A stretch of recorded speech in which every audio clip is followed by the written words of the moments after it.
হাত কটা? দুটো। তোমার পা কটা? দুটো। তোমার চোখ কটা? দুটো। তোমার কান কটা? দুটো। তোমার বউ কটা? দুটো।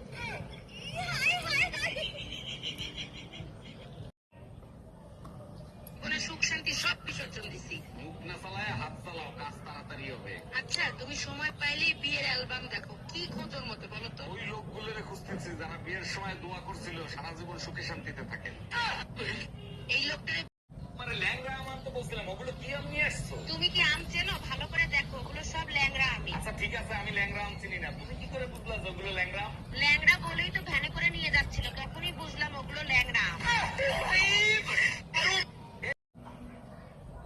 না বসে তাই বলে তুমি ভেবো না যে তুমি প্রেমে পড়িস।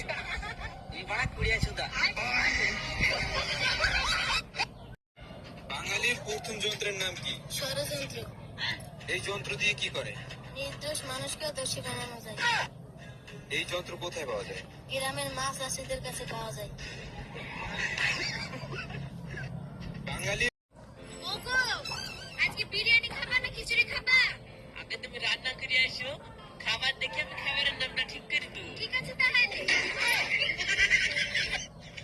আমি মার্কেটে যাচ্ছি ব্যাপার ওষুধ কিনতে, তোমার কিছু লাগবে? কালকে রাতে আমার স্যান্ডেল ছিঁড়ে গেছে, আমার জন্য এক জোড়া স্যান্ডেল নিয়ে এসো। শুধু স্যান্ডেল আনলেই হবে না, সাথে বেলুন করতেও আনতে হবে? শুধু স্যান্ডেল আনলেই হবে, মাপটা নিয়ে যাও। মাপ লাগবে না, মাপ আমার পিঠে ছাপানো আছে।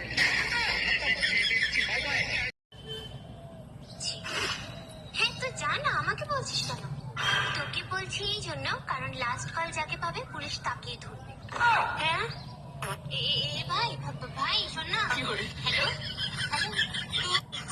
ভাই, আমি গরমে বাইরে থাকা যায়, পুরো মাথাই নষ্ট হয়ে গেছে। গরমে মাথা নিয়ে বাইরে গেছিলা কেন? ফ্রিজে রাইখা যাইতা, তাহলে আর নষ্ট হইতো না। আমার 24 ঘন্টার দেশে, তাহলে আমার মেজাজ খারাপ হয়ে যাবে। তাহলে মেজাজটা দাও, ফ্রিজে রাইখা দিই, তাহলে আর খারাপ হবে না। গরমে বাইরে ভাই টিপড়ে দেখ দেখ কি বলছে দেখ। আজকাল জন্মদিন বলছে, হ্যাপি বার্থডে মরে গেছে। তোর কাছে টাকা পয়সা রাখলে ঘরে লক্ষ্মী আসে। হ্যাঁ, ওসব ঠাকুমার সময় চলে গেছে। এখন যদি বোর কাছে টাকা রাখি তাহলে বাড়িতে পার্সেলের পর পার্সেল আসবে।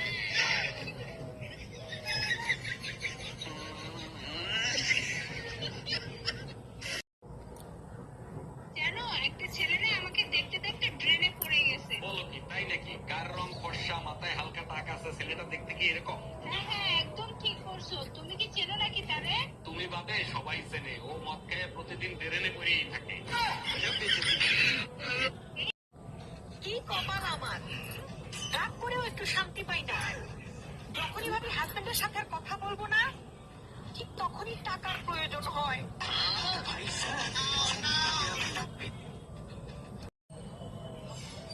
ভাবি, আমার মনে হয় আমি আপনার প্রেমে পড়ে গেছি। ভাবিদের প্রেমে পরে কারা খুব ভালো করেই জানি। দেখেন ভাবি, আমি অন্য ছেলেদের মতো না। মালের কথা ইংলিশে কইেন না। মানে কি বুঝলাম না?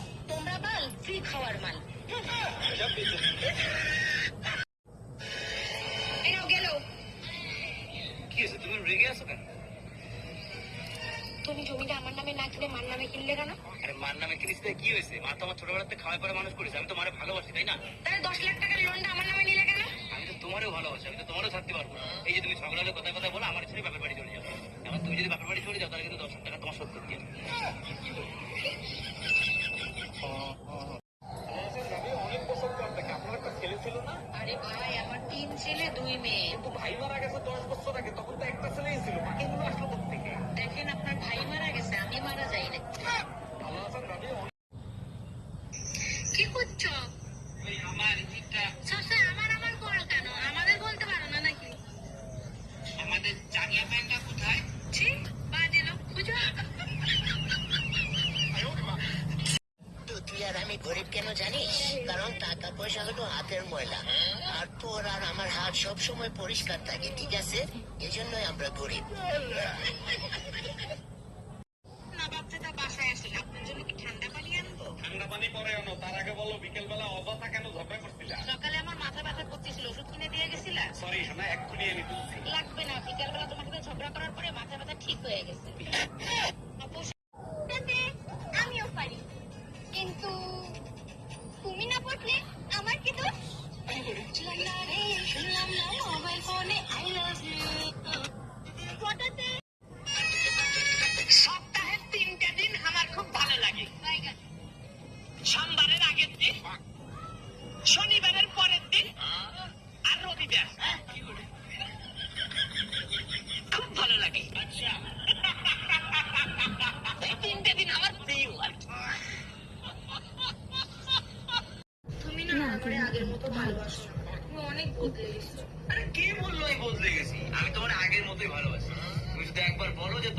কোথায় লিখবো, বুকে লিখবো নাকি হাতে লিখবো? কি বলে? ওসব